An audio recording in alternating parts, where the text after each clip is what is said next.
More than 1/4 of Chicago's population is Latino, and 3/4 of that population is Mexican. The influence of Chicago's Mexican community is everywhere, in its art, entertainment, and food, in its traditions of faith, family, enterprise, and ethnic pride. Hello, I'm Chaplain Dean with the Chicago Police Department. This is the latest in a series of videos to expand your knowledge and understanding of the many diverse communities within our city. Having even a basic knowledge of a person's customs and culture enables police officers to conduct their duties in a more efficient and respectful manner. Today, we explore Chicago's Mexican community. That's all part of Chicago, and that's what makes Chicago very unique, because you have all these different groups. And these groups do have their pride, and they want to exemplify their contributions to the city. The first major wave of Mexican immigrants surged into Chicago in the early 1900s. The Latinos in the city of Chicago, it's an old community and it's a new community. The old community is that we have an old community in South Chicago where, because of the steel mills, a lot of Latinos, mostly Mexicans, lived in the south side. And then we have the Pilsen community, another import location where a lot of immigrants came from Mexico to reside in Pilsen. That became now a springboard to the Little Village community, another large Latino population there. The old jobs that once existed, like in the meat packing, steel, are no longer there. But now it's more service-oriented work, working in restaurants, janitorial services, landscaping. In Pilsen, you'll actually find a very low unemployment rate, because people will work whether it's in a factory, whether it is selling popsicles in the summertime. They will create work for themselves, because that's what they come for. They come for work and to be close to family and friends already living in Chicago. A lot of times people will send money back to Mexico, but at the same time, when the people from Mexico come here, you're expected to take care of them. So you will find many times two families living in one apartment. What is happening is that you find one or two nuclear families living together to make ends meet. And that is something to take into consideration when you might go into, and a police officer might go into a home and find that two families are living there, along with an extended family. New immigrants may not speak or read English. This can be frustrating for both police and the Spanish-speaking public trying to communicate with police. Well, certainly, first of all, the tone of voice is very important when a police officer speaks to someone who doesn't understand the language. Sometimes when one speaks to somebody that in which language might be the barrier, we assume that they're deaf, as opposed to just not understanding what you're saying. And then there's the fear of police that many Mexicans bring with them from their homeland. One of the main problems, again, is the fear to the police, particularly when they are not able to say anything for them. They are not able to talk for themselves, or they are not even able to say that they want to contact the Consulate General.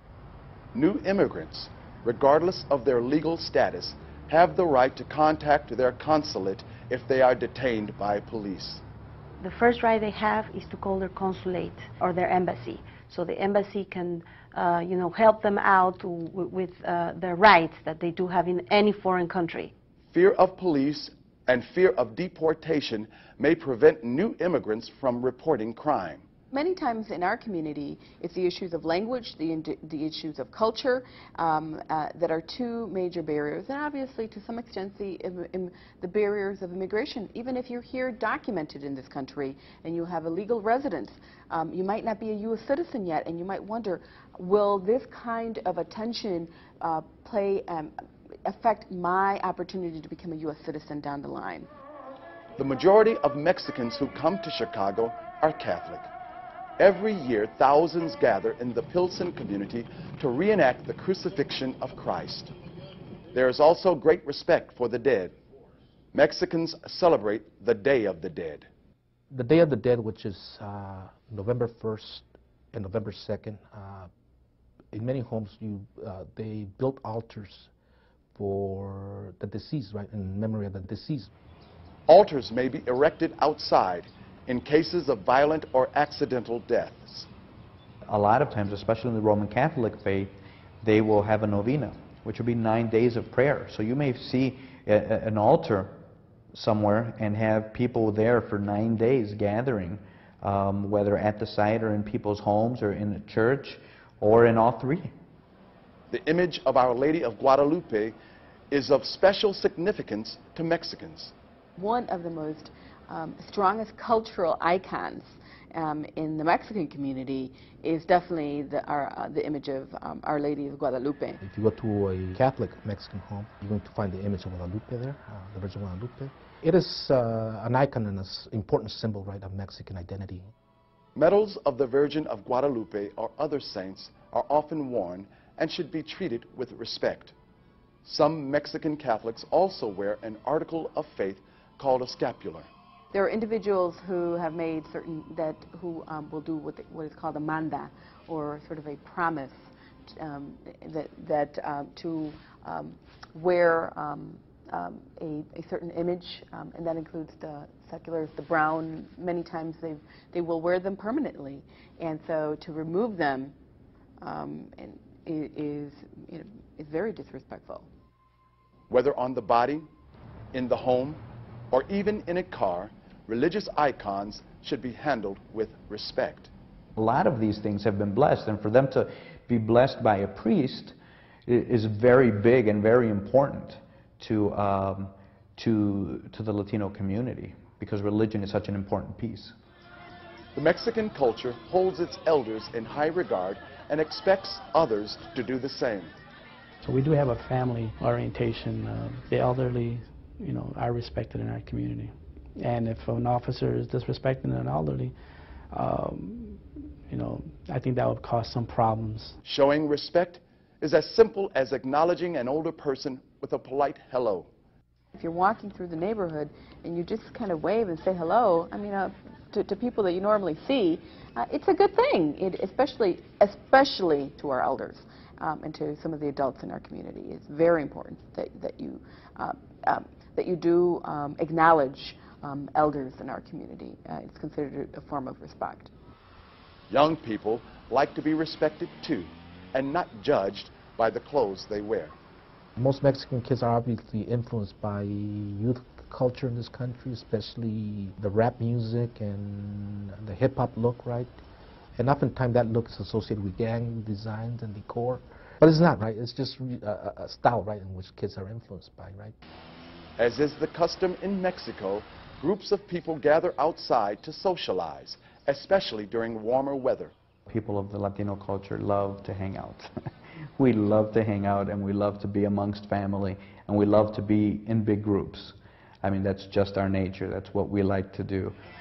And when possible, police officers are invited to stop and say hello to people they see socializing on the streets. And a police officer just in the car, and that's why all you see is him in the car, there's no interaction. You'll never get to know that person. I think one of the things would be to approach them in a very simple words in Spanish. It would be nice to say buenos días and buenas tardes, or buenas noches, which is good morning, good afternoon, or good evening. There's something warm about hearing a hello in your native tongue. We're a very open culture, and I think that we're ready, we're willing to make inroads in terms of our relationship with the police officers and the police department. But again, we need to take risks, and it's on both sides. We need to create relationships, and we need to take those risks and build something. All of the people we encounter on a daily basis expect to be treated with dignity and respect. Mexicans are no exception. It is our hope that this video will serve to enlighten and foster a new awareness and understanding. Thanks for watching, and as always, stay safe.